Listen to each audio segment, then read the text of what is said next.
Sebelumnya, salam panganjali umat. Om Swastiastu. Perkenalkan, nama saya Sangayuma Desa Sikintani dengan NIM 2409511191. Saya berasal dari kelas A. Pada kesempatan kali ini, saya akan memaparkan materi dengan topik kolibasilosis yang berjudul kolibasilosis pada ayam broiler, ancaman bakteri E. coli yang menggerogoti produktivitas peternakan, yang merupakan tugas case-based learning dari mata kuliah Ilmu Penyakit Bakteri dan Jamur. Baik, kita masuk ke pengertian dari kolibasilosis. Nah, kolibasilosis itu merupakan suatu penyakit infeksi yang disebabkan oleh bakteri Escherichia coli atau yang disingkat dengan E. coli, di mana bakteri E. coli ini merupakan suatu bakteri berbentuk batang atau bacillus dengan ukuran sedang. Bakteri ini bersifat gram-negatif, tidak membentuk spora, dan biasanya motil dengan flagella peretrik. Nah, E. coli dapat tumbuh dengan baik pada berbagai media kultur termasuk Microbial agar, yang selektif untuk bakteri gram-negatif. Nah, pada media MCA, koloni E. coli ini biasanya akan memiliki warna merah muda karena kemampuannya untuk memfermentasi laktosa. Nah, selain itu, E. coli juga dapat tumbuh pada media blood agar atau MBA dengan koloni yang berukuran sedang juga, bentuknya bulat dan berwarna abu-abu hingga warna putih. Nah, bakteri ini juga memiliki faktor virulensi seperti Fimbre yang berfungsi untuk melekatkan pada sel inang toksin yang merusak jaringan, serta kapsul yang membantu untuk melindungi bakteri dari sistem imun inang. Nah, penyakit ini sering juga menyerang hewan ternak seperti ayam, sapi, dan juga babi, dan dapat menyebabkan juga berbagai gangguan kesehatan mulai dari diare hingga septisemia. Nah, kolibasilosis ini juga dapat menimbulkan kerugian ekonomi yang cukup akibat kematian hewan dan penurunan produktivitas dari suatu peternakan.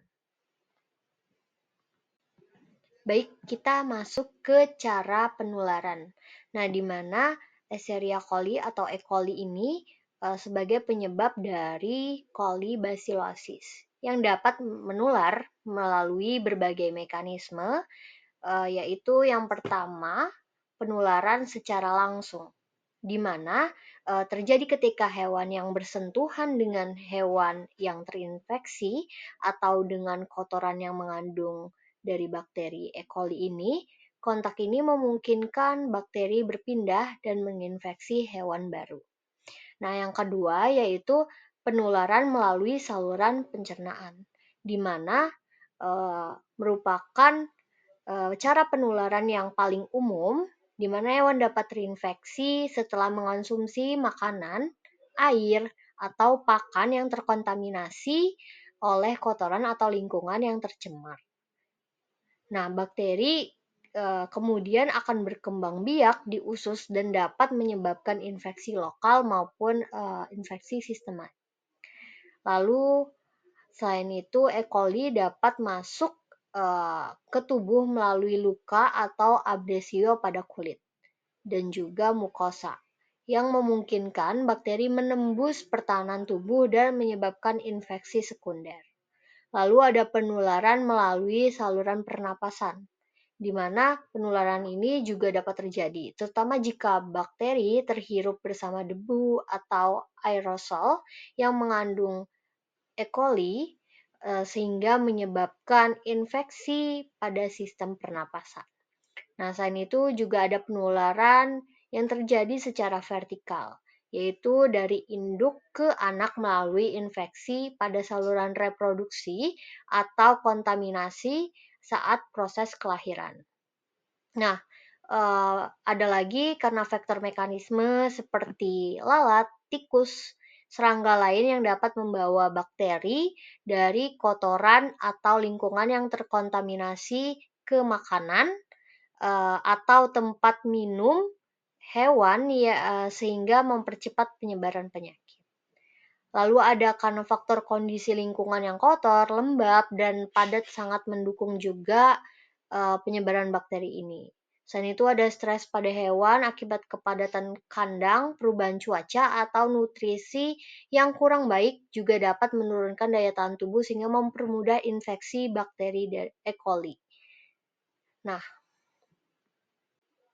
baik, kita masuk ke laporan kasus. Pada bulan Maret 2023, sebuah peternakan broiler komersial di Kabupaten Bandung, Jawa Barat, Indonesia yang memelihara sekitar 5.000 ekor ayam strain COP 500 yang berumur 3 minggu mengalami peningkatan mortalitas yang signifikan dalam kurun waktu 3 hari.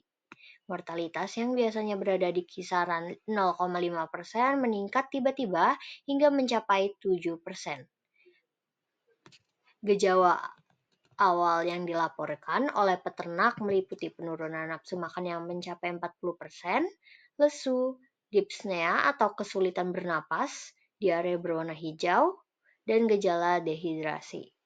Kondisi tubuh ayam yang sakit ditandai dengan bulu kusam dan kotoran yang menempel di sekitar daerah kloaka.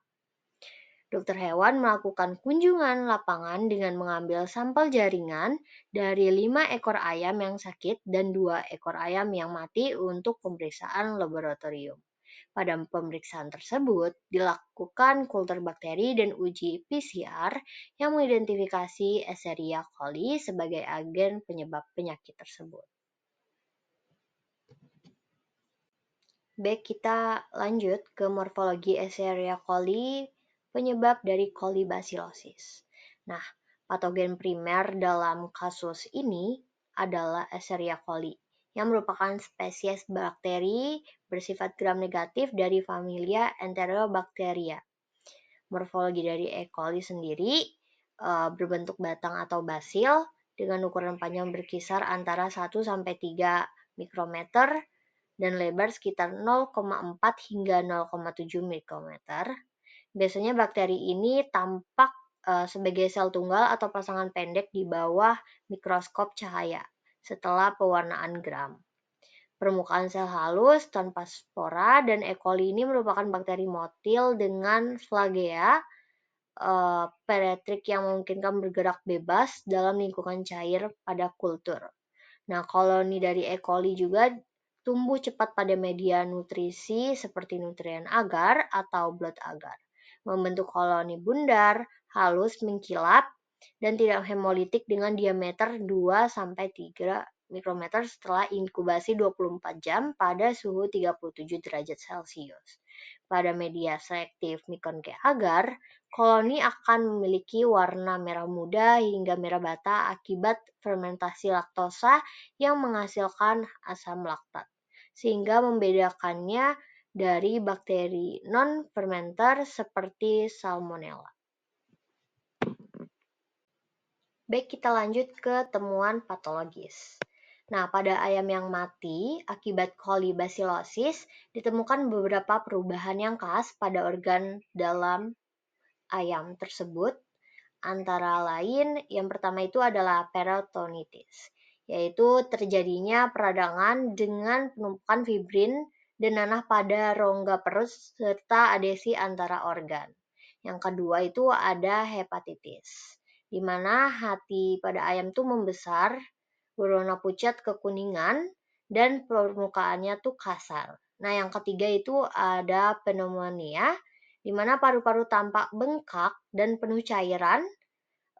Selain itu, inflamasi fibrin dan nanah. Lalu yang keempat adalah perikarditis, di mana selaput jantung itu menebal dan berisi cairan radang. Yang kelima adalah splenomegali, pembesaran dan pembengkakan pada limpa. Yang keenam itu adalah pembuluh darah melebar dan kemerahan di beberapa organ sebagai tanda inflamasi. Dan yang ketujuh itu adalah histopatologinya yang menunjukkan banyak sel radang, neutrofil, dan makrofag jaringan yang mati, nekrosis, serta pembengkakan atau edema. Baik, kita lanjut ke gejala klinis. Jadi berdasarkan laporan kasus, ayam broiler yang terinfeksi kolibasilosis ini menunjukkan penurunan berat badan yang signifikan dan nafsu makan yang menurun disertai kondisi bulu yang kusam dan kotor, terutama di sekitar area kloaka. Nah, mata ayam juga tampak sayu dan meradang, serta mengalami diare berwarna hijau dengan feses yang basah. Beberapa ayam menunjukkan kesulitan bernafas atau diapnea, tampak lesu dan tidak aktif, serta sejumlah kasus muncul kepincangan akibat peradangan pada sendi dan juga tulang. Nah, mortalitas mengalami peningkatan secara mendadak, menandai juga sebagai infeksi berat dan penyebaran yang cepat di antara populasi ayam broiler tersebut. Selanjutnya adalah dilakukan diagnosa, di mana pertama-tama hal yang dilakukan itu adalah anamnesis dan klinis, di mana dilakukan wawancara secara langsung dengan pemilik dari peternakan mengenai riwayat vaksinasi, manajemen pakan, dan kejadian wabah. Pemeriksaan fisik terhadap 5 ekor ayam termasuk observasi gejala seperti penurunan nafsu makan, lesu, dyspnea, diare, dehidrasi, serta kondisi bulu. Nah, mortalitas ternyata juga meningkat tajam yang tadinya dari 0,5% menjadi 7%. Lalu yang kedua adalah pengambilan sampel. Sampel diambil dari 5 ayam sakit dan juga 2 ayam yang mati, yaitu berupa swab rektal, darah untuk homekultur, dan jaringan nekropsi seperti usus, hati, dan juga limpa. Sampel dikirim dalam suhu 4 derajat Celcius dan dianalisis dalam waktu 24 jam. Lalu yang ketiga adalah kultur mikrobiologi, dilakukan isolasi pada media Mikonkei agar di mana koloni dari Escherichia coli yang tumbuh dikonfirmasi dengan uji biokimia positif indol, methyl red, serta fermentasi glukosa, laktosa, dan manitol. Lalu yang terakhir adalah yang keempat, yaitu uji sensitivitas antibiotik menggunakan metode Kibir-Baur untuk menguji dari antibiotik. Hasilnya menunjukkan bahwa si bakteri ini resistensi terhadap ampicillin dan tetrasilin, namun sensitif terhadap enrofloxacin. Setelah diagnosis dilakukan, selanjutnya adalah melakukan pengobatan. Tentunya pada kasus tersebut dilakukan berdasarkan hasil uji sensitivitas antibiotik. Di mana yang pertama, ayam yang sakit itu diisolasi di kandang terpisah dengan ventilasi yang baik untuk mencegah penyebaran penyakit. Lalu pembersihan dan disinfeksi litter serta kandang menggunakan disinfektan quaterner amonium dengan perbandingan 1:200 atau 1/200. Diikuti pengeringan selama kurang lebih 48 jam agar beban bakteri lingkungannya berkurang. Lalu diberikan enrofloxacin secara oral melalui air minum dengan dosis 10 mg per kilogram bobot badan per hari selama kurang lebih 5 hari berturut-turut. Dosis ini juga disesuaikan dengan rekomendasi terapeutik yang umum digunakan dan didukung oleh hasil uji sensitivitas yang menunjukkan efektivitas tinggi terhadap isolat Escherichia coli pada kasus ini. Nah, pada ayam dengan dehidrasi berat juga diberikan injeksi subkutan Rangers laktat sebesar 20 ml per kilogram, serta suplementasi elektrolit oral 2 kali sehari selama kurun waktu 3 hari. Lalu ada pemberian prebiotik Lactobacillus spp dan vitamin kompleks B, ada tiamin dan riboflavin sebagai dukungan nutrisi untuk memperbaiki mikrobiota usus dan juga mengurangi stres oksidatif. Lalu yang terakhir adalah pemantauan mortalitas, berat badan, dan kualitas feses secara rutin, serta pengambilan sampel ulang kultur bakteri pada hari keempat untuk mengevaluasi penurunan berat badan akibat bakteri Escherichia coli. Baik, Kalau tadi kita sudah mengetahui tentang diagnosa dan pengobatan terhadap kasus ayam broiler tersebut, kita lanjut ke upaya pencegahan yang diterapkan untuk mengantisipasi terjadinya kasus serupa.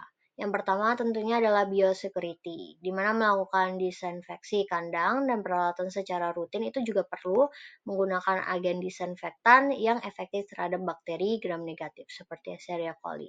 Hal ini bisa bertujuan untuk menghilangkan sumber infeksi di lingkungan.